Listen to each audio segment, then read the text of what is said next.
মাঠের উত্তেজনা যেমনই থাকুক, সুপার ক্লাসিকো এখন এক পেশে।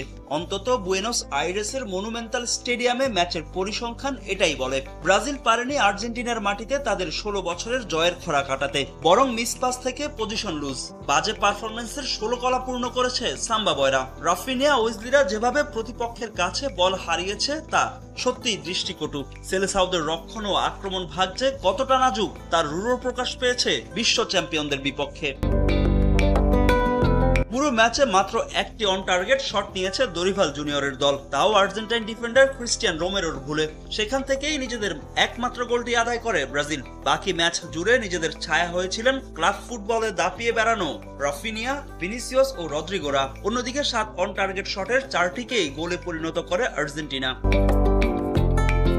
কনমেবল অঞ্চল থেকে প্রথম দল হিসেবে 2026 বিশ্বকাপের টিকিট নিশ্চিত করার সুখবর পেয়ে মাঠে নামে লিওনেল স্ক্যালোনির দল। 4 মিনিটে প্রথম গোল, তাল গোল পাকিয়ে ফেলা ব্রাজিলের 2 ডিফেন্ডারের মাঝেই গোলরক্ষককে বোকা বানান হুলিয়ান আলভারেজ। আর্জেন্টিনার দ্বিতীয় গোলটাও আসে ব্রাজিলের ডিফেন্ডারদের ভুলে। মলিনার ক্রস ডিফ্লেক্টেড হলেও জাল খুঁজে নেন এনজো ফার্নান্দেজ। ম্যাচে ফেরার চেষ্টা তো দূরে থাক, নিজেদের রক্ষণ সামাল দিতেই হিমশিম খেতে হয়েছে সেলেসাওদের। 37 মিনিটে ব্যবধান 3-1 করেন ম্যাক অ্যালিস্টার। এর আগের গোল স্কোরার এনজোর অ্যাসিস্টে স্কোরশিটে নাম লেখান লিভারপুল মিডফিল্ডার। বিরতি থেকে ফিরে আরো ছন্ন ছাড়া দরিভাল জুনিয়রের দল।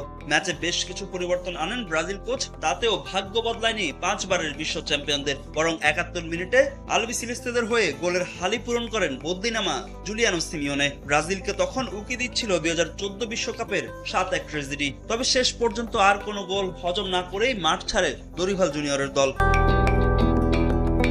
মাঠের খেলায় উত্তাপ না ছড়ালেও কথার লড়াইয়ে উত্তাপ ছড়িয়েছে সাম্বা বয়রা।